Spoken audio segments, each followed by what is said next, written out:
Roughly 70% of our world is underwater, and some of that world is filled with remnants of mankind's past. A lot of these things have been down there for so long we honestly have no clue how they got down there, or even what they originally were. That doesn't mean they can't fascinate us, of course, but who knows when these mysteries will be solved. Here are 10 of the craziest man-made things we've discovered in our ocean.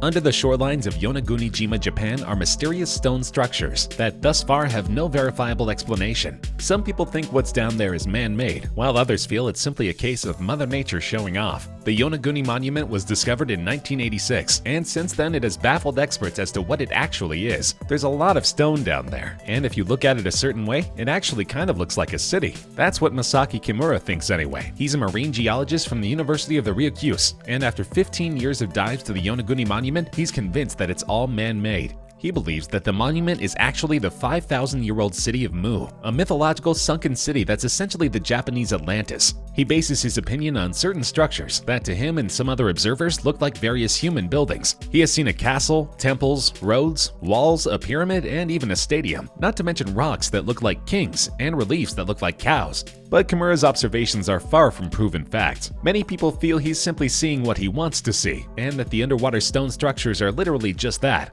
stone. Boston University professor Robert Schnock believes that every shape has a scientific and geological explanation, such as tectonic movement, scouring eddies, and holes formed by undersea critters burrowing around looking for a home. What's more, Japan's Agency for Cultural Affairs refuses to dub the Yonaguni Monument as anything important, and the Okinawa Prefecture agrees.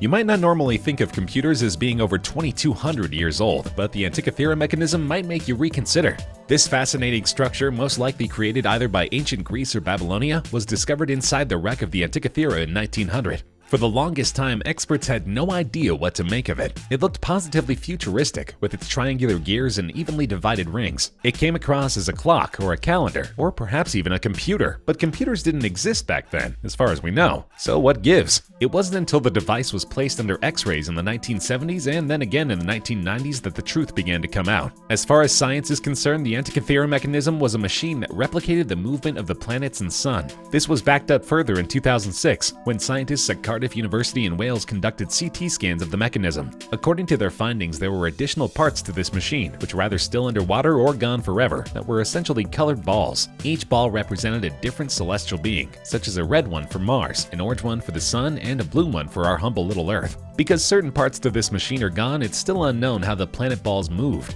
Some experts feel they move with the help of gears, but others feel even the ancient geniuses behind this crazy machine couldn't have pulled off such a feat. But nobody really has any other ideas right now, unless you consider the theory of fringe writer Eric von Däniken. He thinks the mechanism came from aliens. Sounds legit.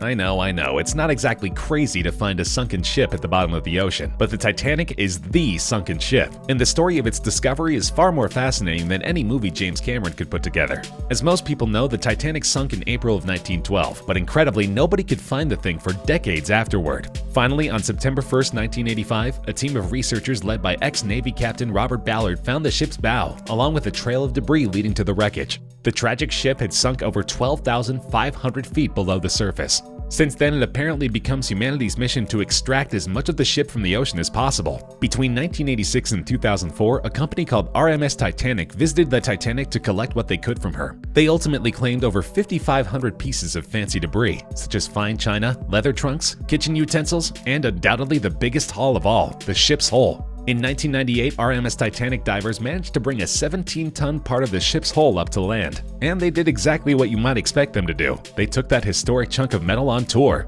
The problem is, as cool as it may be to see the actual Titanic up close, exposure to all this oxygen after all those years of rust and corrosion may actually wind up destroying the ship within 50 years. And you thought the iceberg was bad news.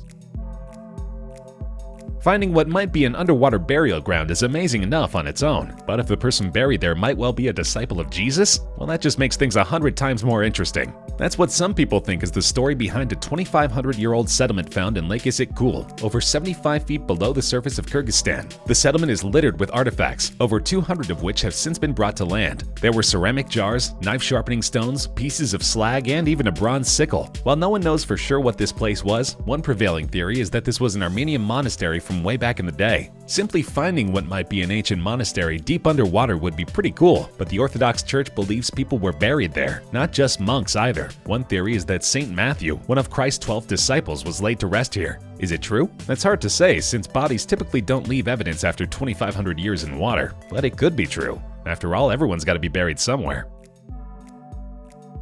It sounds like a horror movie.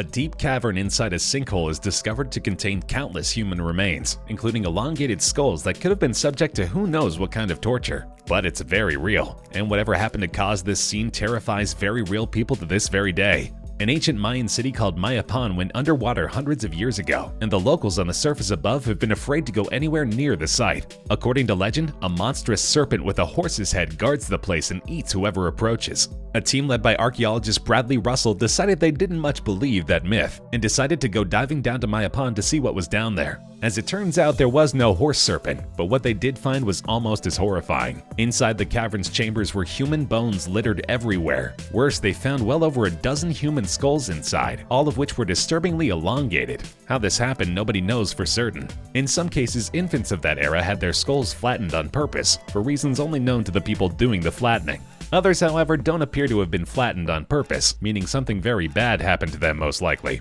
Since the skulls appeared to belong to men, women, and children alike, it likely wasn't a sacrifice. One possibility bandied about that these were plague victims, buried far away from the mainland so their corpses can't infect the living. This, of course, doesn't explain the flat, elongated skulls. Maybe that was a gruesome symptom of whatever disease they dealt with. Over the centuries, we've learned tons about how the ancient Romans lived, but amazingly, we had to go underwater to find out how they kept themselves healthy. Over 2,000 years ago, a Roman ship called the Relito de Pozzino sank around Tuscany, and there it stayed until the 1980s when divers discovered it and quickly began collecting its treasure. There were the typical finds, like lamps, bowls, and jugs, but the most fascinating find was a medicine chest. Inside were well over 100 wooden drug vials, but also several sealed tin ones, with surviving medications still inside. Thanks to the expert sealing, the pills inside the vials were both dry and intact. This provided a huge opportunity to learn how our Roman ancestors overcame their sick days. As it turns out, their pills were quite complex. Inside were such ingredients as iron, zinc, starch, beeswax, and pine resin, among other materials derived from nature and not the chemistry lab. Scientists believe these pills were for treating eye infections, though it's unknown whether they actually worked. Best stick to Visine just in case.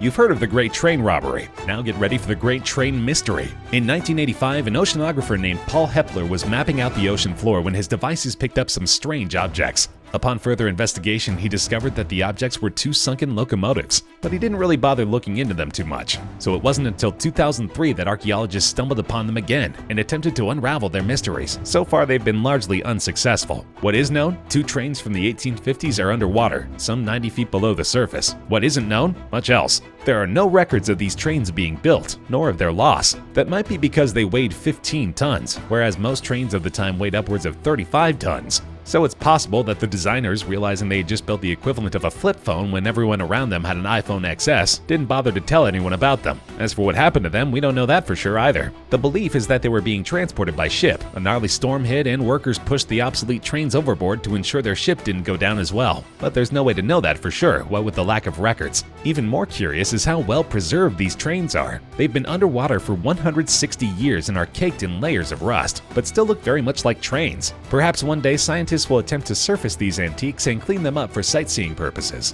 Of course, by doing so, we would risk the train suffering the same crumbling fate as the Titanic, so perhaps it's best to let sleeping trains lie.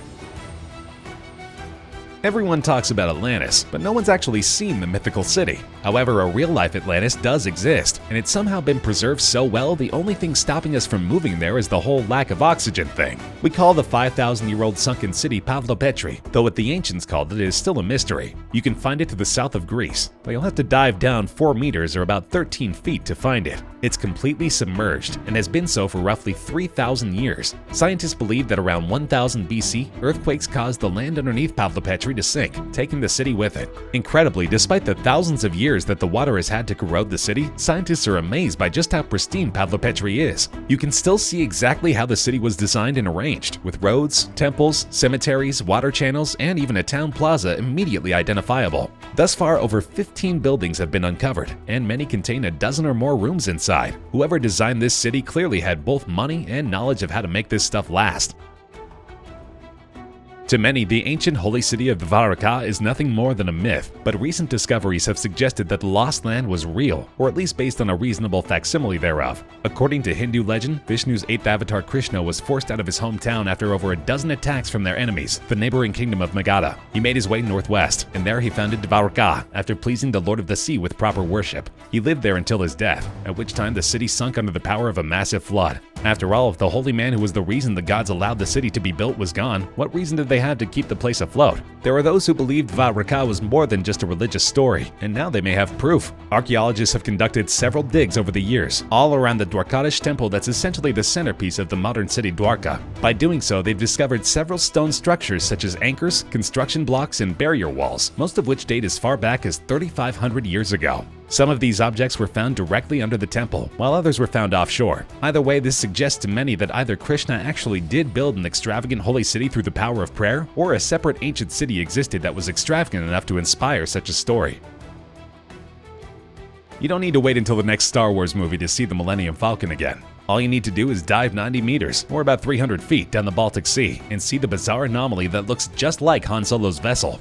Known appropriately enough as the Baltic Sea Anomaly, this strange 200-foot wide, 26-foot tall structure was discovered in June 2011 by the Ocean X team, led by Peter Lindbergh. Years later, neither Ocean X nor anyone else knows all that much about the anomaly, except that it's been dated as super old. Estimates place the structure as being well over 140,000 years old. Everything else is just so many theories. Some people think it's an ancient weapon, while others think it might actually be a UFO. Other less imaginative experts feel it's nothing more than an oddly shaped glacier. Lindbergh and his team don't know what it is either, but they don't agree on it being a regular old rock or glacier. According to Lindbergh, whenever they got near the anomaly, all their electrical equipment would short out and wouldn't work again until they swam at least 200 meters away. So they believe it's a huge metallic structure, but they couldn't begin to explain what kind of metallic structure. For the time being, it appears the UFO enthusiasts are as close to being right as anyone else.